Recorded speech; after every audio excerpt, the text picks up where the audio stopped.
On Friday, on this broadcast, I made some pretty strong statements about information that we would release. Well, it is now time to release it. The government has not come clean, nor has really any of the mainstream media. Some of this information has now come out over the weekend. Some of it came out in dribs and drabs last week, and immediately the government tried to discredit it. But we have sources, and I will tell you that while we are not the source of much of what came out,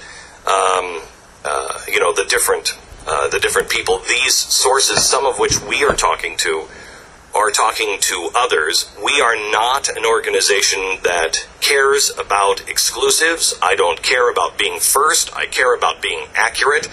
I also held this information as long as we could from you, because I think it would have been much better if CNN, ABC, and NBC would have broken this, and I also think it would have been much better if the federal government would have come out. We received some of this information beginning on Tuesday of last week and began to do our own homework and investigation. By Wednesday afternoon, we knew it to be true. We have the sources and we have documents in hand. So we know we're right.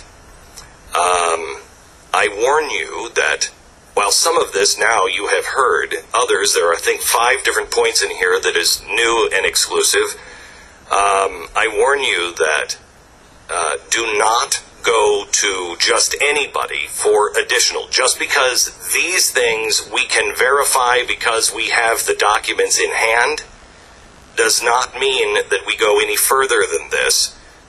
We have some other things that we are going to lock down in the coming days. We have some more tomorrow and the next day, and probably the next day and into next week, as we verify and also giving people in the government and the media the opportunity to tell the truth. The reason why this is important to me is this information will only divide us even more. I told you on Friday that I thought I had reached the bottom of my trust level with the government and with the media. Oh no, I haven't. And now the government is out and out lying to you. They are engaging in a disinformation campaign to discredit and destroy, and some of our sources are under threat of 20-year prison terms for speaking to members of the media.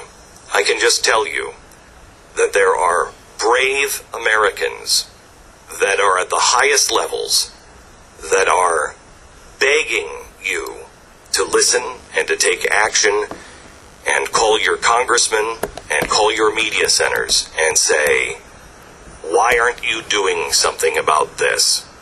While the media continues to look at what the causes were of these 2 guys, there are, at this hour, three people involved in the bombings in Boston.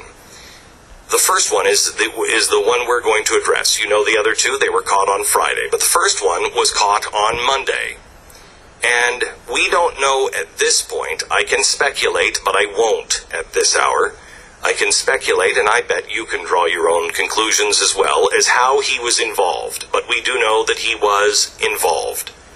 You can ask yourself this question: how many times does lightning have to strike in the first place for this guy to be at the scene of the crime and in the hospital and not involved? On Monday, following the bombings, a Saudi national was taken into custody in the hospital, having been injured in the blast. This is according to 2 FBI sources to the Blaze. They used the term "in custody." That evening, his Revere apartment was searched and property was taken out, according to an NCTC source. NCTC is the National Counterterrorism Command Center. It is These are the people that make sure everybody's talking to each other. This is the group that makes sure that everything is coordinated. It is the main center. In exclusive timeline details now, the next day, Tuesday, the NCTC issued an event file. An event file is very important. An event file means we have a terrorist. An event file calling for his deportation using section 212(3)(b. If you listened to me on Friday, the reason why I said 3, I said he's a very bad man, was to send a message to those in the Department of Homeland Security and in the administration. We knew he was a 3B status. 3B is about as bad as they come. This is somebody, if you get a 2123B tag, it means that you have demonstrated yourself to be a proven terrorist and engaged in proven terrorist activity. It was created by the NTC Field Watch Commander at 4 p.m. and he was tagged as a 3B. These documents are time-stamped.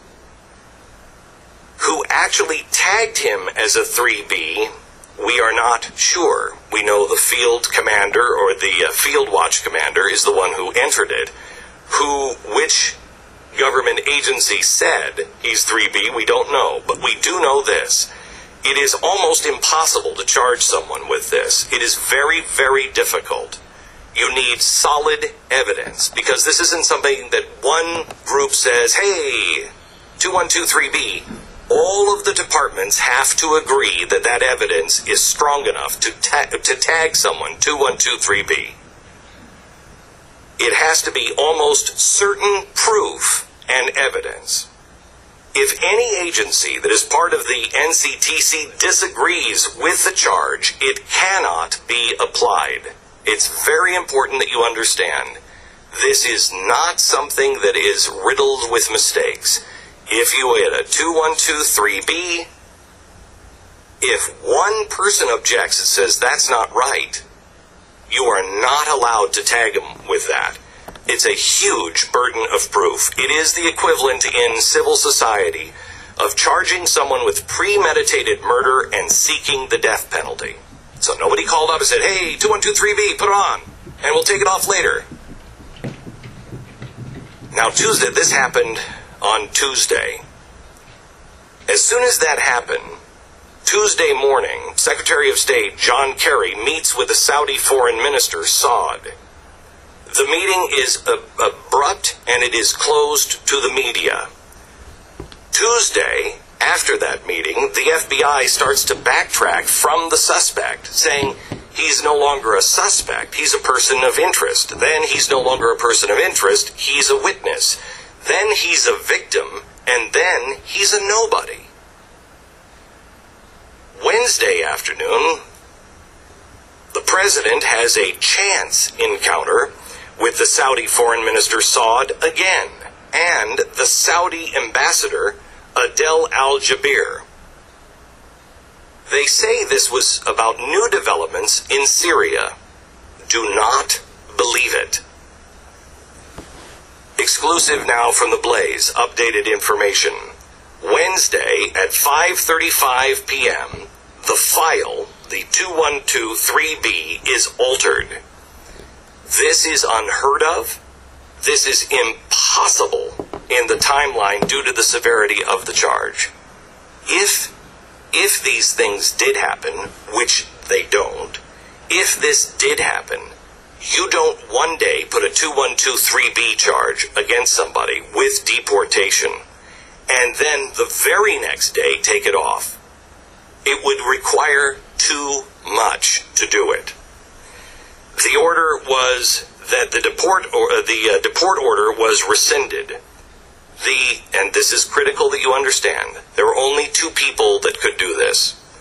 The director of the NCTC could order the change after talking to each department after going to the FBI and the ATF and everybody else and saying, hey, you know, that evidence we had, here's evidence against it, etc., etc., only the department could do that by running everybody through and making sure that everybody signs off. Impossible to do in such a short period of time. Or somebody at the very highest levels of the State Department could do it. We don't have any evidence to tell you which one did it. Thursday, Janet Napolitano testifies before the House Homeland Security Committee that no Saudi national has been or was being deported. This goes directly against the order that we have in hand. Exclusive information now from the Blaze. Congressman Duncan is in possession of the original event file, along with members of the House Homeland Security Committee, Congressman King, McCall, and Miller. They have sent a formal letter of request, which we have a copy of and is now posted at the Blaze, for a classified briefing on the Saudi national and the deportation order. The Department of Homeland Security needs to answer Congress. Another exclusive now from the Blaze that was just reported on Fox Radio. Let me read it from Fox Radio.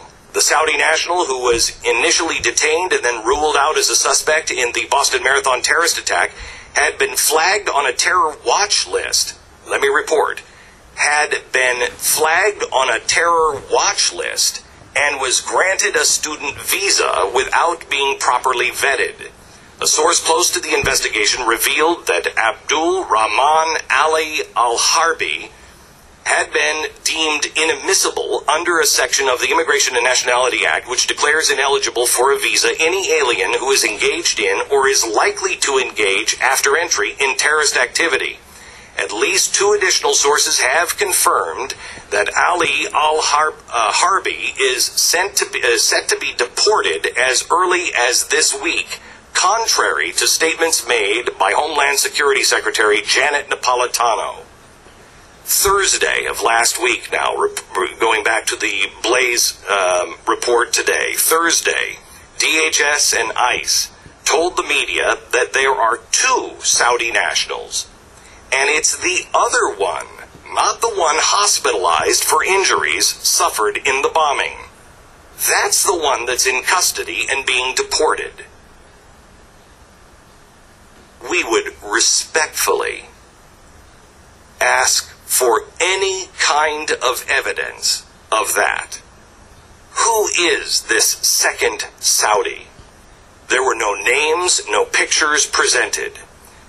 The fact is, an event file was created for one Abdul Rahman Ali Al-Harbi, indicating that he was to be deported for terrorism activity, clearly stated on the event file for the Boston bombing. If there is a file that has been created with another Abdul Rahman Ali Al-Harbi in mind, don't you think we should know about it? Also, exclusive from the Blaze. This Saudi had a student visa. This Saudi's student visa specifically allows him to go to school in Findlay, Ohio. He has been in this country now for 6 months. We cannot find any evidence that he is in Findlay, Ohio. He has an apartment in Boston, Mass.